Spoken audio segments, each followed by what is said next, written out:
एक बार एक धनी पुरुष ने एक मंदिर बनवाया। मंदिर में भगवान की पूजा करने के लिए एक पुजारी, मंदिर के खर्च के लिए बहुत सी भूमि, खेत और बगीचे मंदिर के नाम लगाए। उन्होंने ऐसा प्रबंध किया था कि जो मंदिरों में भूखे, दीन दुखी या साधु संतों आवे, वे वहां 2-4 दिन ठहर सके और उनको भोजन के लिए भगवान का प्रसाद मंदिर से मिल जाया करे।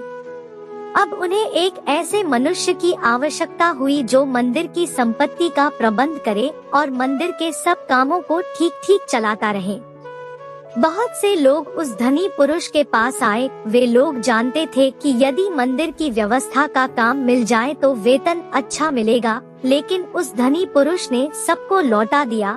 वह सबसे कहता था, मुझे एक भला आदमी चाहिए, मैं उसको अपने आप छांट लूंगा। बहुत से लोग मन ही मन में उस धनी पुरुष को गालियां देते थे। बहुत लोग उसे मूर्ख या पागल बतलाते थे, लेकिन वह धनी पुरुष किसी की बात पर ध्यान नहीं देता था। जब मंदिर के पट खुलते थे और लोग भगवान के दर्शन के लिए आने लगते थे, तब वह धनी पुरुष अपने मकान की छत पर बैठकर मंदिर में आने वाले लोगों को चुपचाप देखता रहता था। एक दिन में एक मनुष्य मंदिर में दर्शन करने आया।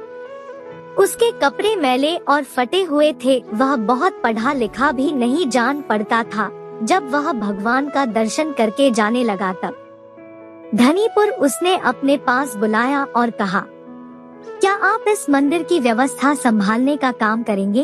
वह मनुष्य बड़े आश्चर्य में पड़ गया। उसने कहा, मैं तो बहुत पढ़ा लिखा नहीं हूँ, मैं इतने बड़े मंदिर का प्रबंध कैसे कर सकूंगा? धनी पुरुष ने कहा, मुझे बहुत विद्वान नहीं चाहिए, मैं तो एक भले आदमी को मंदिर का प्रबंधक बनाना चाहता हूँ। उस मनुष्य ने कहा, आपने इतने मनुष्य में मुझे ही क्यों भला आदमी माना? धनी पुरुष बोला, मैं जानता हूँ कि आप भले आदमी हैं।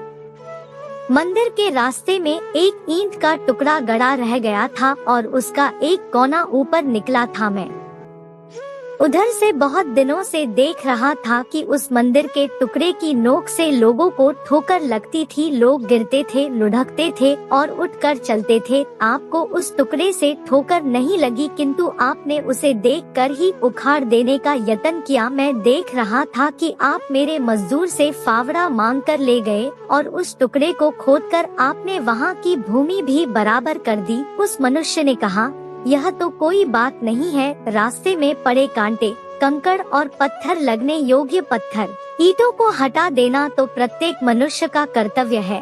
धनी पुरुष ने कहा, अपने कर्तव्यों को जानने और पालन करने वाले लोग ही भले आदमी होते हैं। वह मनुष्य मंदिर का प्रबंधक बन गया। उसने मंदिर का बड़ा सुंदर प्रबंध किया। कहानी की शिक्षा। दोस्तों, इस कहानी का सार अथवा मोरल यही है कि हर मनुष्य को अपने कर्तव्यों का पालन करना चाहिए।